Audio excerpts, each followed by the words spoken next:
Andréas Pereira no Palmeiras, pois é, a gente falou que tinha reunião nessa segunda, trago para vocês os resultados dessa reunião. Além disso, São Paulo com duas grandes novidades na maior novela, eu diria, do tricolor dos últimos anos, que é a lateral esquerda. Também vou falar de duas contratações do Santos nesse vídeo e, claro, de um possível substituto do Gabigol no Flamengo. Então fica comigo até o final para você saber de tudo. Para quem não me conhece, é novo no canal, se inscreve por aqui, tem vídeos todos os dias. Meu nome é Vitor Gianluca, eu sou jornalista esportivo e falo das principais notícias do mundo do futebol, especialmente do futebol brasileiro. Agora bora falar sobre as negociações que permeiam a janela de transferências aqui do Brasil. Eu vou começar com o Palmeiras, que conseguiu convencer o Andréas Pereira e alinhar o salário com o jogador. As cifras, quanto ele vai ganhar se ele se tornar jogador do Palmeiras, ainda não foram reveladas.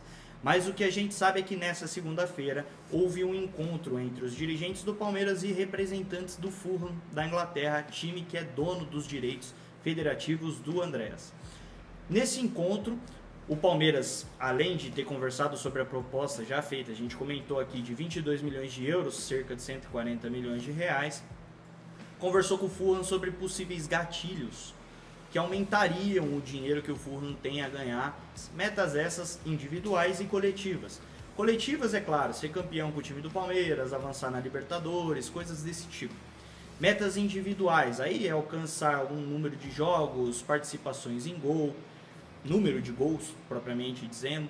Então, esses gatilhos também não foram revelados os valores, mas o que a gente sabe é que o Fulham está disposto a negociar o jogador. Vale também o desejo do jogador que aceitou, como eu disse, a base salarial com o Palmeiras. O que a gente sabe é que entre jogador e clube, tudo certo. Agora precisa o Palmeiras convencer o Fulham da Inglaterra a liberar o jogador para, quem sabe, contar com esse ótimo reforço já nessa janela de transferências. Lembrando que o Palmeiras fechou o contrato também com o Facundo Torres por cerca de 72 milhões de reais e meio, a gente falou sobre ele no último vídeo, e também com o Paulinho, cerca de 115 milhões de reais investidos na contratação desses dois jogadores. Quem sabe aí mais um reforço chegando no Verdão.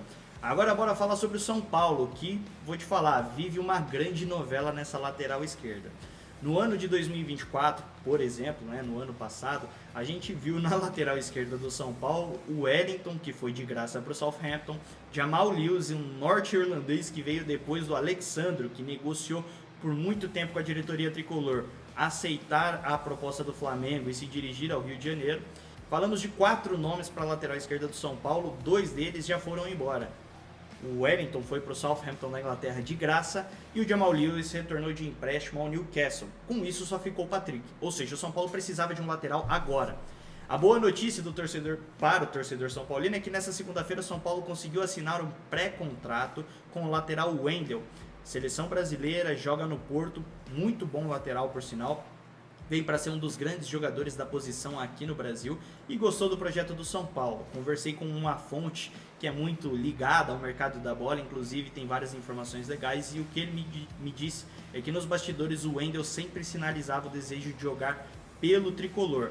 Vale destacar que o valor de mercado do Wendel é de cerca de 40 milhões de reais, pelo menos segundo a cotação feita no ano passado. E além disso, o jogador vem de graça, que é melhor ainda, principalmente pensando na realidade financeira do São Paulo. Só que esse pré-contrato, ele só passa a valer a partir do meio do ano, ou seja, até o meio do ano ele não pode jogar pelo São Paulo porque ele ainda tem contrato com o Porto. O São Paulo bem que tentou negociar com o Porto, dando o Moreira, dando lá ele, mas o São Paulo tentou liberar o Moreira para a equipe portuguesa, para que eles liberassem o Wendel agora. Até o momento não houve acordo entre o São Paulo e o Porto quer uma compensação financeira, que o São Paulo não está disposto a pagar, afinal, se esperar mais alguns meses, vai ter o jogador de graça. Com isso, o São Paulo se aproveitou da ida do Galopo ao River Plate, um empréstimo gratuito.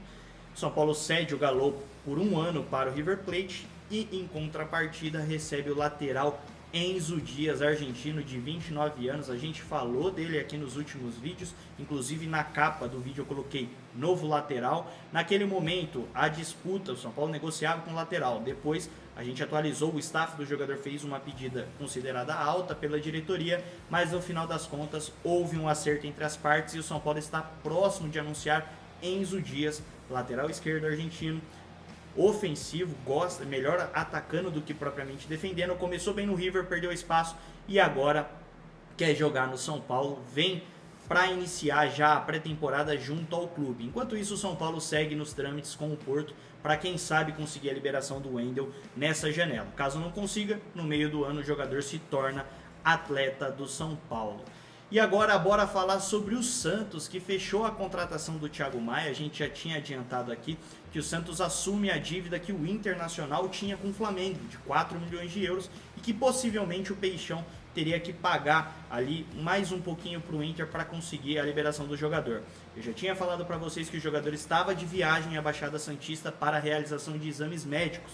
Pois é, ele assinou contrato com o Santos e é o mais novo jogador do Peixe para a disputa da Série A de 2025. E além disso, o Santos também está bem próximo de anunciar Tiquinho Soares, atacante, que fez um ótimo campeonato brasileiro, pelo menos o primeiro turno em 2023. Botafogo naquele ano não foi campeão, o Tiquinho teve um segundo turno abaixo.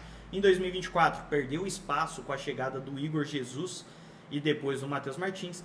Mas o Tiquinho Soares para o Santos é uma boa possibilidade, porque acredito que o Santos precisa de um homem de frente. E esse cara pode ser sim o Tiquinho Soares, é um jogador com experiência de Série A, que vem de boas temporadas, pelo menos a de 2023 no Botafogo, pode sim ser uma das boas surpresas no ano de 2025 com a camisa do Santos. E além disso, eu prometi para vocês que eu ia falar sobre um possível substituto do Gabigol no Flamengo. Trata-se de Juninho, que joga no Karabag, isso mesmo, de time do Azerbaijão, mas não vamos diminuir o time do Juninho, até porque apesar de ser um time do Azerbaijão, um mercado secundário que a gente não costuma acompanhar, ele tem ótimos números na temporada e eu vou trazer isso para vocês agora. Bom, em que pé que está essa negociação? O técnico do Flamengo, Felipe Luiz, ligou para o jogador e convenceu ele a acreditar no projeto do Flamengo, que já vê com bons olhos. O Flamengo quer a contratação do jogador e ele se mostrou bem feliz com o interesse do Flamengo. O jogador tem 28 anos, joga no Karabag, como eu disse, do Azerbaijão, e a intenção do Flamengo é conseguir um substituto para o Gabigol. Como a gente falou, o jogador vem atuando no Azerbaijão, mas ele chamou a atenção do Sevilha da Espanha. Só que com a ligação do Felipe Luiz, ele demonstrou interesse em jogar no Flamengo. Então agora o Flamengo trata a negociação com o clube do Azerbaijão, o Karabag. Nessa negociação, os valores podem chegar em 4 a 5 milhões de euros, cerca de 25 a 32 milhões de reais. E além disso, vou trazer aqui os números do Juninho, que eu quero saber a opinião de você, torcedor flamenguista que está aqui no vídeo. Quero também a opinião dos São Paulinos, referente ao que a gente falou aqui das novas contratações do São Paulo e também do Santos. O espaço de comentários está aberto para vocês. Mas a proposta do Flamengo é por um contrato de 3 anos. A intenção, como eu disse, é substituir o Gabigol, jogador de 28 anos, mais rápido, né? Joga um pouco fora da área. E os números do Juninho nessa temporada são interessantes. Como eu disse, ele passou a se destacar, mesmo jogando por uma equipe do Azerbaijão, principalmente na Liga Europa. Ele soma 11 gols e 2 assistências em 25 jogos nessa temporada.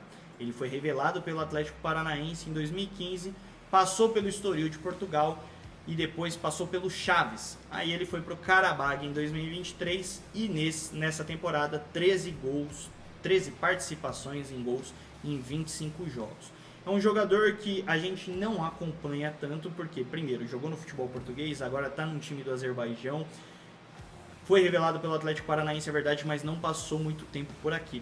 Com isso, eu não sei se ele consegue substituir o Gabigol. Talvez propriamente na função ele consiga. É verdade que o Gabigol, a relação Gabigol-Flamengo foi se desgastando. Mas a gente precisa lembrar que o Gabigol passou o Galinho de Ouro, o Zico, em número de gols em finais com a camisa do Flamengo.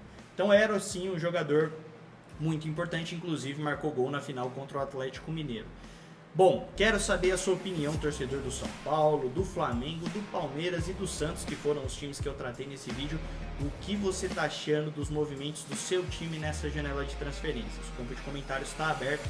Mais uma vez, agradecer a você que assistiu o vídeo até aqui, que está gostando dos conteúdos que a gente está trazendo no canal. Se inscreva, deixe o seu like e, claro, o seu comentário, como diz a capa do nosso canal. Não basta assistir, tem que comentar. Um abraço, te vejo amanhã mais uma vez por aqui. Fui!